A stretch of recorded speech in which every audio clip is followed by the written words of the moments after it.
Hey again, welcome back to Daily Dose of Anime Recaps. In this episode, we'll be covering episodes 25 through 28 of the series Dragon Quest Dai no Daibuken. In this series, we're following the adventures of Dai, the tiny hero raised by monsters. Dai finds himself the only opposition strong enough to avenge his sensei, Yvonne, and defeat the Dark King Varen and his thralls. Along the way, Dai finds he has a much more critical role in the Dark King's plans, as he is a Dragon Knight, and being created from dragon, human, and darkling. Not only that, but Dai is the biological son of Baran, the Dragon Master within Varen's forces. Baran intends to conscript Dai into his servitude, though can Dai resist with the help of his faithful companions? Before we get started, make sure to become a subscriber and to hit that bell button so you'd never miss an update from us. The episode begins amidst a fight that promises to be brutal. Crocodile against Baran. Immediately, the Dragon Crest gives Baran an obvious advantage over the Beast King, and Crocodile is disposed of swiftly. In the face of this, Pop commands Leona to rescue Dai from the lake, whilst Pop stands up against Baran. Baran explains that Pop is essentially useless against him, and that even if the young mage did try and hit Baran, it would likely just shatter his bones. As this is happening, Merle plans to intervene to help Pop. Though she has only known him for what has felt like moments, Nabara stops her from interfering, though in this time Pop is preparing to attack. But before he does, Crocodile stops him. With an arm gone and both of his eyes, Crocodile is still prepared to use his heroic courage to fight back, pledging his life to Pop, who rescued him from evil and darkness. Crocodile prepares his final attack, whilst Pop is prepared to stand by him. Meanwhile, Baran prepares an even more powerful Giga Break. Though a blue light swells from the lake, Dai leaps out of the water and stands in front of Crocodile and Pop. And as Baran prepares his attack, Dai uses his Yvonne Strash, which Crocodile consolidates with a Beast King Redemption Blast. Their combined attack is powerful, and it seems as though it has wiped out Baran. Merle steps in to heal Crocodile, and as they speak, they realize that Baran defended himself against the combination attack. He is still standing after using the Draconic Aura to defend his entire body, though blood still drips down his head, and the heroes realize he bleeds the same as them. Baran realizes the strength that Dai's compassion and friendship gives him, and decides that he has to kill all his friends to stop him from getting more powerful. Baran roars as his Dragon Crest activates, though Dai's does too. All of the companions hear an intense ringing in their ears, and Dai collapses to the ground as his crest hurts him from the inside. Suddenly, Dai begins to see an emotional montage of all his loved ones until he finally snaps and collapses to the ground. Baran reveals that he's taken Dai's strength, though we don't know what it means as of yet.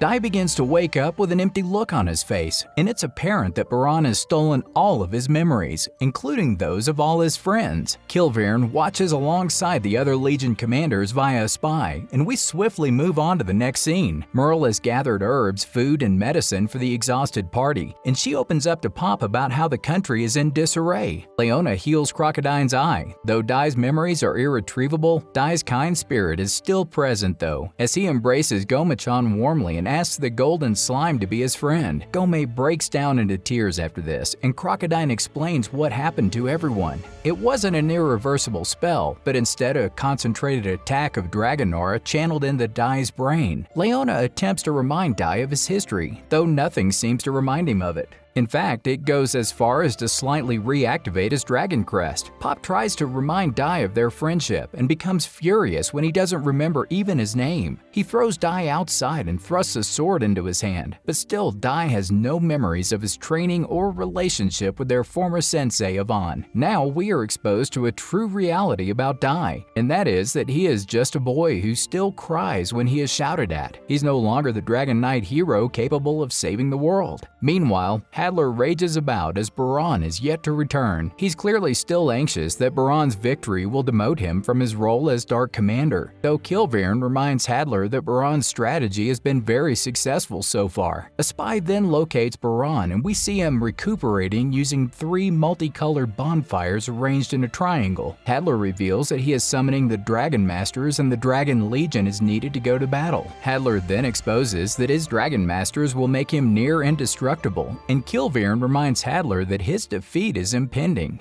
We meet the first Dragon Master, Sky Rider Galdandi, then Sea Rider Borahorn, and finally Land Rider Larhart. This ends episode 25, and we anticipate the next few episodes to be just as intense. Episode 26 begins with Baron's meeting with his 3 Dragon Riders. He reveals his son is still alive and that he's the hero fighting the Dark Army. Baron demands their assistance in defeating Dai's companions and to help him capture Dai, who is also known as Dino. We observe a moment of solitude in which Baron sees his wife's reflection in the water, and it's suggested that his hatred for humans spans from losing Dino and his wife. The Dragon Legion then heads to Terran Kingdom, as they plan to take Dai back and bring him into the side of darkness. Meanwhile, Dai, Pop, Leona, Merle, and Nabara meet with the Terran King, who seems to understand the psychic signal which wiped Dai's memories. The King meets Merle and tells her not to resent her power, which will one day help humanity. As he says this, Merle senses the powerful wrath leading straight for the country. They are forced to lock the infantile Dai in a prison cell, as it's the most defensible place in the castle, though Crocodile warns that if Dai meets Baron now, his father will imprint on him due to their similarities, and the tiny hero will probably accept the Dragon Master as his father. They use Nabara's crystal ball and see Baron arriving with the Dragon Riders, and Crocodile wishes that Hyunkel was here to help them fight back. Meanwhile, Pop seems to be going slightly manic and suggests that they're all going to die and there is no point in resisting. He seems to have reverted to the cowardly state that defined his character at the start of the journey, so this is a huge shock for the companions to witness. Leona slaps him across the face, and so Pop is able to leave. With Dai's memories taken, the party of heroes begins to crumble. As Pop is leaving the castle, Merle catches up to him and asks if it was all a lie, and then she says she hates him. As Pop is leaving, we realize that he was lying, but lying about being a coward. In fact, his true plan is to run ahead and intercept the Dragon Riders before they even reach the castle, and the only way he could have done that is if Leona sent him away. It's now that we fully realize that Pop is a true hero, willing to sacrifice his life repeatedly to save his friends as he takes on the Dragon Riders head-on. The next scene, Pop faces off against the 3 Dragon Riders and Dino. Galdandi is the first to fight against him, and Pop casts a super powerful donk spell. However, one of the dragons whips him off the cliff edge and stops the spell from being cast. Baron decides to go ahead and find Dai, whilst the 3 Dragon Riders remain to fight against Pop. Sea Rider Borahorn fights Pop next, using his intense powers to swing Pop around like a ragdoll. Next is Larhart, who prepares to finish off Pop with a single blow. Just before he's about to be killed, Galdandi constricts his dragon around Pop and prepares to squish him to death.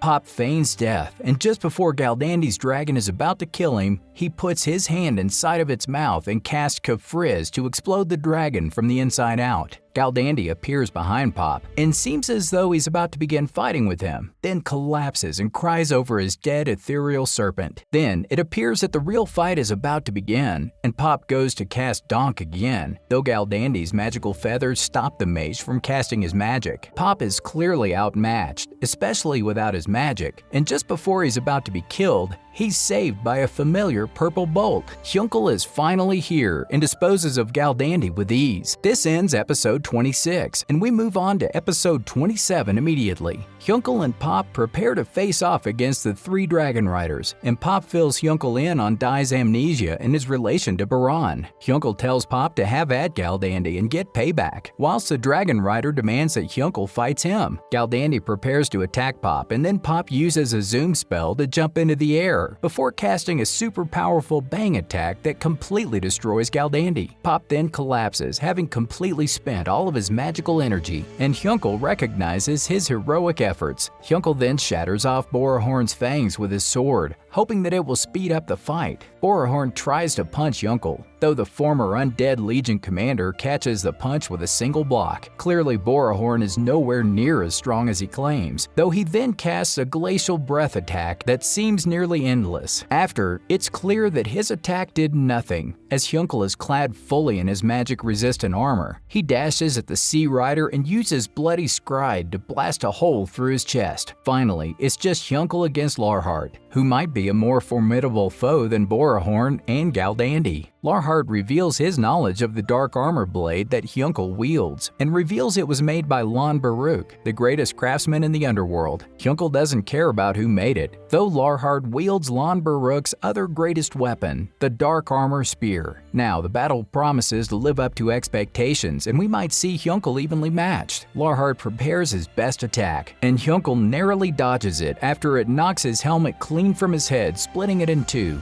The match is no longer even, and we see Hjunkel struggle for the first time since we've known of his character. Outmatched entirely in terms of speed, Hjunkel's raw power isn't enough to fight against Larhart, and his armor is slowly chipped away and destroyed. Larhart then blows Hjunkel back and is about to pierce through his heart. However, Hjunkel might have one last trick up his sleeve. He stands up to fight back and decides that he has to let himself be hit so he can strike while Larhart is standing. However, Larhart saw through his attack and feinted it expertly. The Land Rider casts Sunder Claw, which seems like the last straw for Hjunkel, who collapses onto the floor. Meanwhile, Dai senses something arriving. He recognizes it as his father. However, he doesn't yet know about his father's evil. The episode ends with Baran only a few moments away from the castle. Episode 28 begins with Merle feeling the Dragon Knight approaching. Crocodile and Leona will act as the defense, whilst Nabara and Merle will defend Dai in the cell. Just as Leona is about to leave, she gives Dai his Papnica sword, though the infant child cries as it is too scary for him. She hugs him and reminds him of what she said before, that he is a hero, in the hopes that it will restore his courage and memories. As they leave, it seems that Dai has begun to remember the moment in the past that reminded him of this one, and his memories seem as though they are returning. Meanwhile, Hjunkel seems to be waking up to fight, thinking that Dai is the hope of all humans in the world. Larhart then reveals that Dino's mother was murdered by humans, and that's why Baran hates them all. Larhart reveals the story, starting off with the fact that only one Dragon Knight can exist at a time. He says that when a Dragon Knight dies, the Holy Mother Dragon absorbs the dragon crest from the knight and takes it to the next Dragon Knight, who was born without knowing their true parents. Though in Master Baran's generation, something different happened. After Hadler began his insurgency, Yvonne defeated him instead of the Dragon Knight, as Baran was fighting a greater threat,